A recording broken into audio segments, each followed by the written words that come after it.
Den nazistiske ideologi er en blandingsideologi af socialismen og konservatismen. Nazisterne havde meget nationalfølelse, hvilket hører til konservatismen.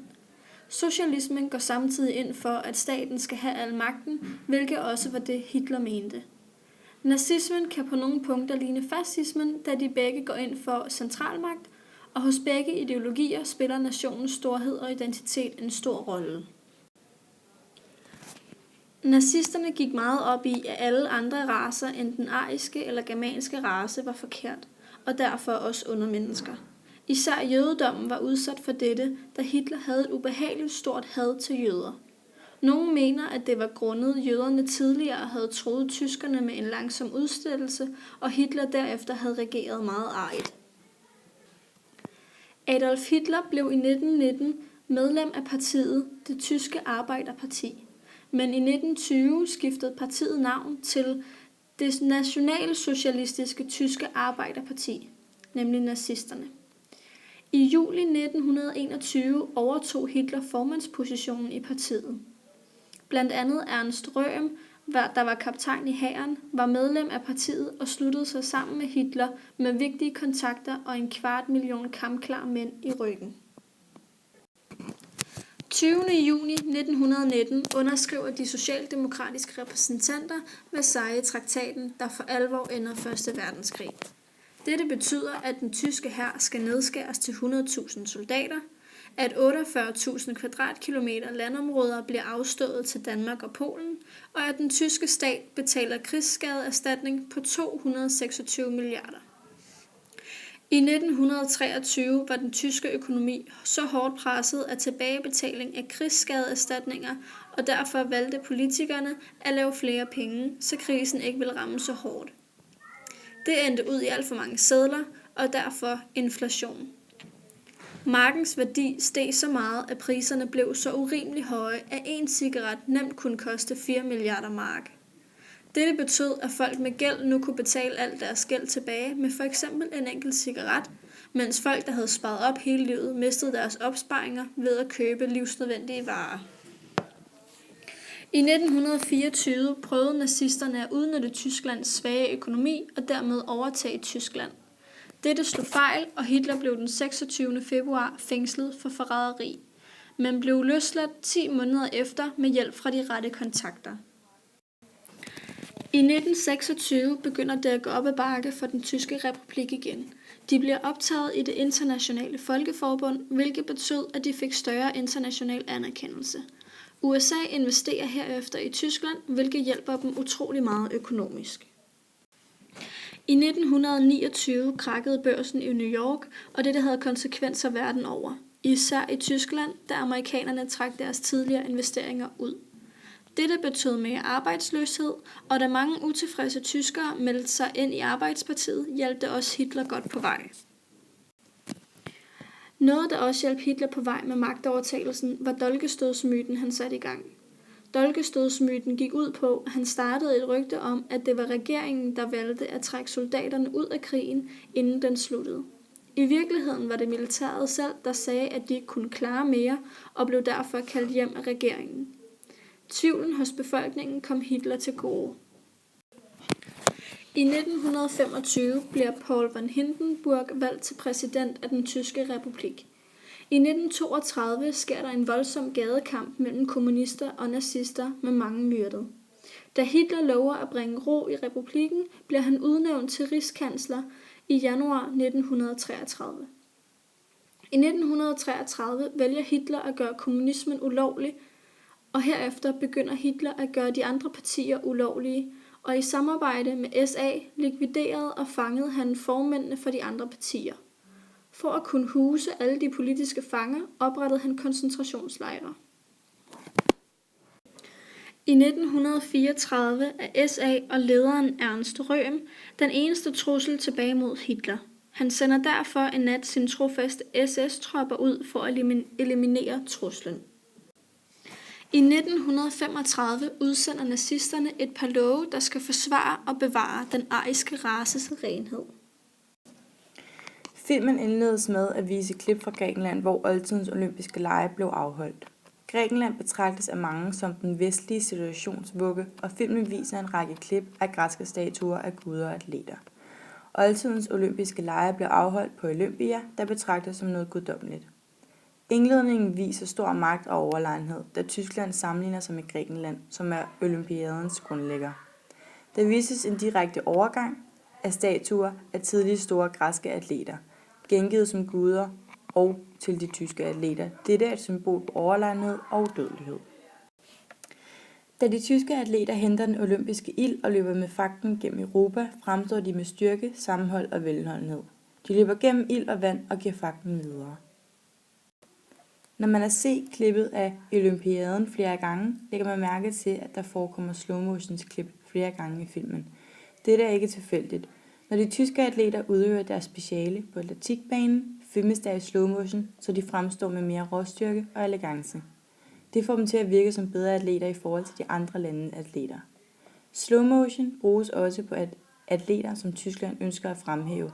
Her bemærkes det, at det er dem, som Tyskland både er allieret med, og som de gerne vil være allieret med. Når de tyske atleter eller de lande, som Tyskland så som allierede vandt, gjorde de meget ud af det med hensyn til klapsalver og musik med trompeter. Trompeterne symboliserer stolthed og en slags kraft og magt. Når andre lande vandt, blev der gjort mindre ud af både musik og klapsalver. Vinklerne, som der filmes på, er også meget bevidst. På et tidspunkt ser man et klip af stadion filmet nedefra. Det får stadion til at virke større, end det i virkeligheden er. Eller hvor løberne kommer ind på stadion med den olympiske ild, er det taget i normalt perspektiv i starten, hvor man ikke kan se hele stadion, hvilket får det til at virke meget stort, da man ikke kan se, hvor det starter og slutter. Da han løber ind på stadion, skifter perspektivet til fugleperspektiv. Så virker det overvældende med et menneske, der løber alene omgivet af et stort publikum. Ved selve åbningsceremonien ser man publikum i starten hilse med hejl i stedet for at klappe. Da de østrigske atleter hilser med hejl, er der større juble, og man ser Hitler for første gang i filmen. Ved hele åbningsceremonien ser man de lande, der på det tidspunkt var allieret med Tyskland, hilse med hejl. Ved 26 minutter og 28 sekunder ser man en skygge i græsset. Det er den tyske disco-atlet, der vises som en skygge i slow motion. Det hentede opmærksomheden på starten af filmen, nemlig med de græske guder. Filmen fokuserer meget på de amerikanske atleter, både ved at vise klip før, under og efter deres øvelser. Der vises klip af publikum, der hæpper på amerikanerne, og det amerikanske flag bliver vist flere gange. I virkeligheden kunne Hitler slet ikke fordrage, at Jesse Warnes vandt 4 guldmedaljer. Det var imod Hitlers racepolitik. Hitler vises i forbindelse med konkurrencen, hvor Tyskland er favoritter. Her vises Hitler som en folkelig, engageret person, der smiler, hæpper og ærger sig, når det ikke helt går, som det skal. Gennem hele filmen ser man ikke det tyske flag, men kun hagekorset, både på flag og hver gang Hitler vises. Atleterne har den tyske ørn på brystet, som også blev brugt af Hitler i hans regeringstid. Også i starten af klippet ser vi en klokke med den samme ørn. Ugerne op til Olympiaden var alle antijødiske kampagner og plakater overmalet. Det havde de nazistiske arrangører sørget for. Alle spor af forfølgelse og vold havde de fået til at forsvinde bag den skinnende facade af en fredelig, arbejdsom og struktureret nation. Hitler udviste lighed med racerne, da han lod en jødisk atlet deltage i legene. Slutningen af filmen viser stadion med det olympiske flag hen over himlen og skal symbolisere det næsten guddommelige og Olympus omkring legene. Klippet bliver indledt af en åbningsceremoni, der foregår på det olympiske stadion i Berlin, Tyskland 1939. Indmarchen var inddelt efter landene, og man så først fanebærerne komme gående efterfulgt af resten af holdet. De lande, der var med Hitlers politik, hilste med hejl og blev vel modtaget, hvorimod dem, som ikke var, hilste med honør. Filmen er bygget på fakta, da det, der foregår, er en virkelig hændelse. Handlingen, miljøet og menneskerne er virkelige. I første indstilling er der lavet en dobbelt eksponering. Der filmes i subtotal det olympiske stadion, samtidig med, at den olympiske klokke filmes indover. Det vil altså sige, at der ligger 2 klip oven i hinanden.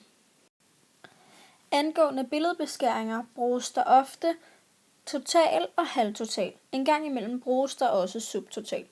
Man kan blandt andet se, at der bruges subtotal i første indstilling, hvor man kan se hele det olympiske stadion. I tredje indstilling er der filmet halvtotal. Man ser kun en lille del af den ene side, hvor publikum sidder. Det er filmet øverst fra publikumsrækken, og man ser derfor kun ned til midten. Der bruges total i femte indstilling. Man ser nogle flag blive hejst, og først tiltes der, og derefter i total. Der er også op til flere gange nærbilleder af Hitler, hvor man kan se hans ansigtsudtryk. Især i stykket, hvor han holder sin lille tale, inden det olympiske flag bliver rejst. Der bliver tit enten brugt fugleperspektiv eller frøperspektiv. I de første indstillinger kan man se, at de bruger fugleperspektiv for at vise det store olympiske stadion og hvor flot og stort det er. Senere hen bruger de frøperspektiv, og det gør man tit for at få noget til at virke stort og magtfuldt og vigtigt, som de jo gør her med flaget. Det virker meget stolt og stort, når de filmer på den måde. Frøperspektivet fik Hitler udnyttet ret godt, da han gerne ville fremhæve visse ting, såsom flaget her, eller ham selv endda, ved at virke mere guddommelig og magtfuld, når man bliver filmet på den måde. Så det kan man sige lidt er at manipulere med folk. Når man kigger på kamerabevægelserne, så bruges der en del panoreringer. Det gør de blandt andet her i indstilling 3, hvor man ser publikum og får så et overblik, da kameraet filmer fra højre til venstre. Også her ved flagene bliver der brugt en panorering fra venstre til højre, hvor man ser flagene en efter en. De vælger også at bruge tiltninger nogle få steder i klippet, vi har valgt. Det gør de blandt andet her, hvor at man ser flagene, og så filmer de dem op, som flagene nu bliver hejst op. Så det er en tiltning, de bruger der. Med belysningen, så er filmen filmet i sort-hvid. Det vil sige, at der ikke er så mange farver at arbejde med. Sort-hvid symboliserer blandt andet sorg, død og perversitet. Det hænger derfor også lidt sammen med Adolf Hitler og hans sådan dystre personlighed. Dengang kunne man ikke filme i farver, så belysningen er reelt lys, og reelt lys, det er det virkelige lys, og det er det, der bliver filmet, altså ligesom sollys. Det er det virkelige lys. Lyden spiller en vigtig rolle i denne film. Der bruges både synkronlyd og asynkronlyd. Synkronlyd er den virkelige lyd, der bliver optaget under indspillingen af filmen, altså den ægte lyd. Den bruges for eksempel her i indstilling 3, hvor man kan høre publikum juble og hejle. Og ja, det er den synkrone lyd. Den asynkrone lyd, der finder sted, det er her, når man filmer, at flagene bliver hejst op. Vi går i hvert fald ud fra, at den er asynkron, da man hører lyden af trompeter spille, men der er ikke noget orkester til stede. Så det er formentlig noget, man har sat på efterfølgende. Altså den uægte lyd. Tilbage i starten af klippet, der bruges en del bløde overgange.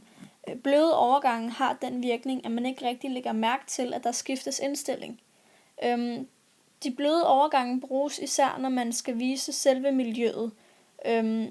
Og så er der kontinuitetsklipningen, altså den usynlige klipning, som sagt, man lægger ikke mærke til, at der er en klipning imellem de mange indstillinger.